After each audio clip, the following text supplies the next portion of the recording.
Riscos psicossociais, saúde mental no ambiente de trabalho. Quero te convidar, você que é gestor, você que é da área de segurança do trabalho, você que é cipeiro, você que trabalha com RH.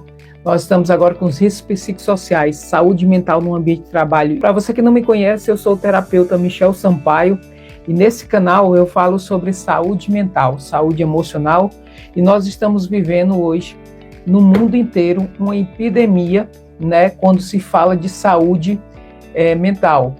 E a questão da saúde emocional é muito importante, por quê? Porque nós temos vivido muito essa questão no ambiente de trabalho.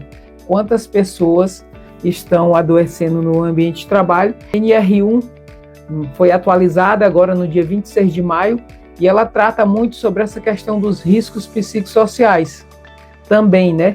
Tá incluso ali no PGRO, né? Plano de Gerenciamento de Risco Ocupacional, vai te ajudar muito, vai esclarecer aqui. Nós vamos descobrir o que são os riscos psicossociais, como a gente pode lidar com ele, como a gente pode prevenir os riscos psicossociais no ambiente de trabalho, e isso vai ser muito importante, então fica comigo até o final. O objetivo dessa live é te preparar sobre os conhecimentos da NR1 no campo riscos psicossociais, né?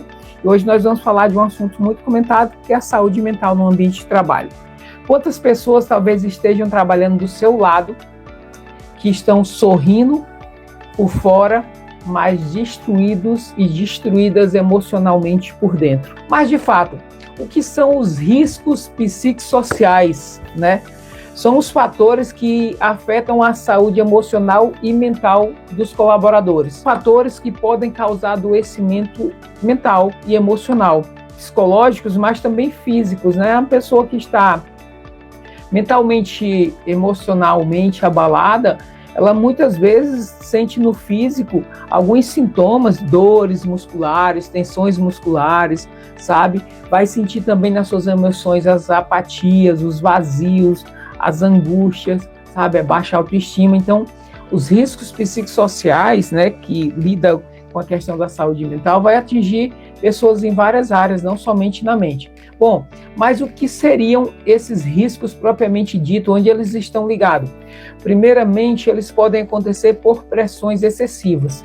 Pressões excessivas no ambiente de trabalho, onde o colaborador está ali imerso naquelas pressões, e muitas vezes são pressões que é constante, né, para ele dar resultado, e cada vez mais esse colaborador vai se desgastando física e mentalmente. Próximo ponto que eu quero que você analise é as próprias metas abusivas, aquelas metas estrelares, sabe? Essas metas abusivas, elas vão somatizando no colaborador aquele sentimento de muitas vezes impotência, sabe?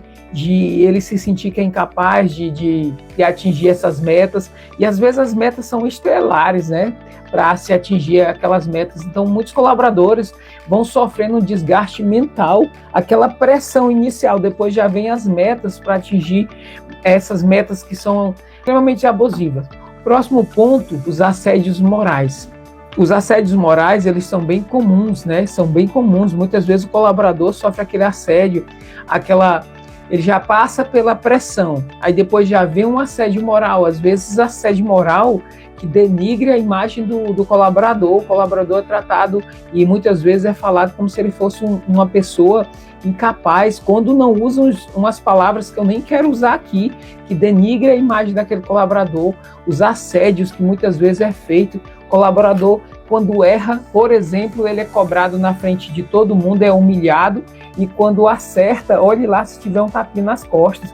Mas os assédios, eles podem ser com pequenas palavras e atitude, em que o colaborador vai ficando cada vez mais sendo assediado pelaquela gestão, pelo aquele ambiente. O ambiente cada vez mais vai ficando um ambiente tóxico, a gestão tóxica, um líder despreparado, uma gestão despreparada, e o colaborador vai sofrendo esses assédios, né? Cada vez mais com palavras, com atitude. Às vezes os assédios pode ser ignorar o colaborador propriamente dito, sendo ignorado, sendo colocado de escanteio ali, certo? De ladinho, às vezes forma aquela panelinha e aquele colaborador que muitas vezes não está no grupinho é assediado com a exclusão, ali uma exclusão que parece ser sorrateira, mas é propositalmente. E as palavras, né? As palavras, a gente tem aquela palavra feia, né? Você é B, né? todo mundo sabe qual é essa palavra, e outras que falem que assedia a capacidade daquele colaborador, que muitas vezes coloca em xeque a capacidade daquele colaborador, a forma que ele é tratado. Outro ponto que pode atingir, pode gerar conflitos emocionais e mental nos colaboradores são os conflitos interpessoais.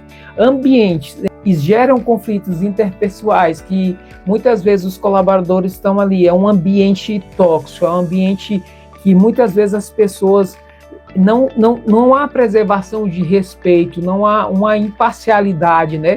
Sempre há coisas parciais para um e para outro, um ambiente diferente. Aí aquele colaborador muitas vezes vai se apercebendo do ambiente, não são levados por campo profissional, mas muitas vezes por campo pessoal. Então esses ambientes com conflitos interpessoais também pode gerar no colaborador muitas vezes ou ele fica um pouco agressivo, ou ele fica cada vez mais retraído, baixa a autoestima dele, enfim, o ambiente vai ficando cada vez mais insuportável mentalmente, fisicamente para estar presente. Então ficar muito atento com essas questões dos conflitos interpessoais. O próximo ponto, a falta de reconhecimento. Falta de reconhecimento no ambiente de trabalho é horrível. Se você errar, supomos que você tenha acertado 9 vezes, errou na 10ª, anulou tudo e gera uma falta de reconhecimento. Muitas vezes o colaborador está ali, cumprindo ali a regrinha, né, da equipe, do grupo, para aquela gestão, para aquela liderança, mas quando o colaborador erra, quando ele acerta, muitas vezes não tem reconhecimento. Não estou dizendo que não tenha que ser chamado, tem que se dar feedbacks, até porque o colaborador cresce também se um feedback for verdadeiro, mas não há reconhecimento. Ele escuta muito, nós somos uma equipe, mas ele não se sente mais parte daquela equipe, porque tudo que ele faz não há reconhecimento e muitas vezes pior, ele vê aquela equipe, muitas vezes a liderança sendo aplaudida, a liderança ganhando aplausos, os louros da glória e quando chega na parte do colaborador ali que faz parte daquela equipe, ele não se sente daquela equipe, porque ele não está vendo nenhum resultado plausível, né? Ele vê a gestão, a liderança sendo premiada, ele não recebe nenhum reconhecimento. Ponto que vai gerar, que pode estar acontecendo talvez com um colega seu, sobrecarga de trabalho. Você já se sentiu sobrecarregado demasiadamente no ambiente de trabalho?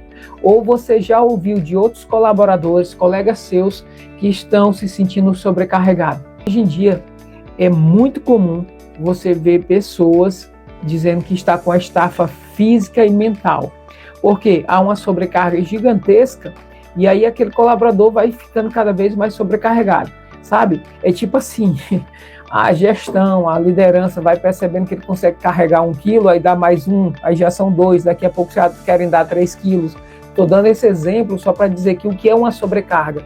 É um montante de cargas que ele tem que levar, que ali já está sobrecarregando mentalmente aquele colaborador. São diversas tarefas somadas que viraram uma sobrecarga das quais ele não está conseguindo lidar. Ele não está conseguindo, e cada vez mais vai gerando na mente desse colaborador um cansaço, uma estafa mental, que a gente chama. Ele vai tendo um desgaste mental e emocional, e aí pode gerar, muitas vezes, sentimento de inutilidade, de incapacidade, ele se sente incapaz, mas na verdade ele está sobrecarregado, é tanta coisa que os colaboradores fazem e está sempre um só fazendo, então aquilo vai sobrecarregando. O próximo ponto que pode adoecer um colaborador é a insegurança profissional.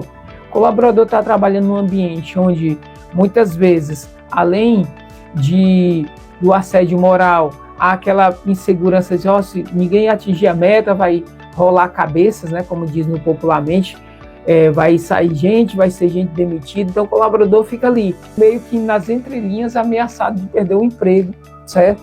Vive essa insegurança profissional por conta do ambiente em si. O ambiente é inseguro, o ambiente não gera uma tranquilidade para o colaborador trabalhar naturalmente sem ser o medo da demissão, entende? Ele não trabalha natural, ele trabalha muitas vezes pressionado com medo dessa demissão. Nós precisamos entender que os números sobre saúde mental dentro do ambiente de trabalho, os afastamentos têm acontecido por ansiedade, pois vem depressão, e o próprio burnout. O burnout é essa queima até o final, que o colaborador se gastou tanto emocionalmente que ele já não tem mais força psicológica, mental para cumprir suas atividades, suas tarefas.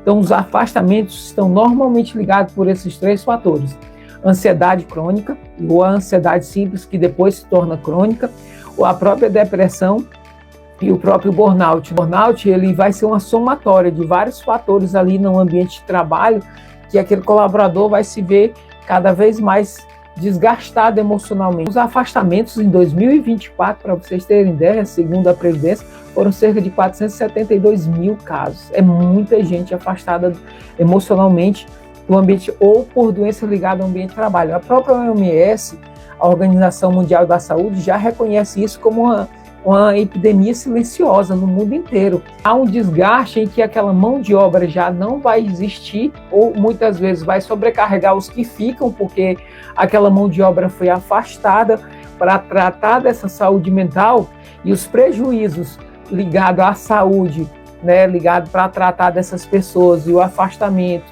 e todos os prejuízos por conta de não ter aquela mão de obra para produzir, são gigantescos, né? Então perde todo mundo, perde primeiro o colaborador, pode perder a própria vida, pode perder a família, no sentido de não ter mais aquela pessoa que era antes, que tinha um vigor para trabalhar, mas agora emocionalmente está desgastado, e a própria empresa, a própria sociedade, perde todo mundo. Nós vamos ter também as consequências que estarão mais ligadas às empresas. O absenteísmo acontecer justamente porque esse colaborador, ou ele está ansioso, ou ele está depressivo, ou ele está com burnout. E o próximo ponto que nós vamos vivenciar muito para as empresas, as consequências, melhor dizendo, faladas, são a rotatividade. Ninguém para num ambiente tóxico, num ambiente de pessoas tóxicas, num ambiente que não produz um ambiente qualificativo para que tenha saúde mental ali, para que as pessoas produzam, trabalhem. A gente entra um, entra outro, só qual é o grande problema? O grande problema é que treinar pessoas leva tempo, e aí a baixa qualidade do processo, dos resultados, dos produtos, vai acontecer, porque é um processo. Justamente essas pessoas que vão estar sempre nessa rotatividade, até se treinar pessoas, até se qualificar pessoas, essa baixa produtividade vai acontecer com muita frequência. Já teve a rotatividade, né? Entra pessoas, treina pessoas, sai pessoas. Quando a pessoa pega ali o sistema, o processo de produzir, de repente sai, porque não aguenta o ambiente, líderes despreparados, líderes tóxicos, e ele vê ao redor como é o clima, conflitos interpessoais, não há uma gestão, gerir o processo, então ele pensa assim, rapaz, eu vou ser mais um que vai adoecer aqui, então ou ele começa a colocar currículo em outro canto, ou ele começa um plano B ali devagarinho, quando surgir a oportunidade ele sai. Por quê? Porque ele sentiu que ali não há um ambiente saudável para a mente dele. O próximo ponto vai ser os acidentes de trabalho. Fisicamente presentes, mas emocionalmente não estão. Então, o que acontece? Desatenção. Pessoas estão ali no automático, produzindo algo, batendo um martelo, digamos assim, e aí, de repente, a mente já não está presente, só o corpo, aquela pessoa sofre um acidente de trabalho. O acidente, propriamente dito, né, que é a saúde mental, que a pessoa naturalmente vai se afastando. Então, os acidentes físicos vão acontecer por muitas coisas em relação à saúde emocional do colaborador, saúde mental. O colaborador vai estar tão desgastado que está só o corpo presente. Então, ele está ali no automático. De repente, um descuido, uma falta de atenção, uma falta de sincronismo ali, acontece um acidente. O clima organizacional vai ser ruim. Não fique pensando que os colaboradores vão perceber que é só ali entre o pessoal, um exemplo simples, tá? O pessoal da produção, mas de repente ele vai perceber que o clima é geral, em pessoas que às vezes estão em cargo de liderança, em cargo de chefia. É um clima organizacional tão ruim pelo ambiente que está todo mundo adoecendo, inclusive a liderança, a gestão, por falta de preparo, sabe? Inclusive, dentro dos riscos psicossociais, os líderes têm que ser treinados, né, para aprender, digamos assim, a reconhecer.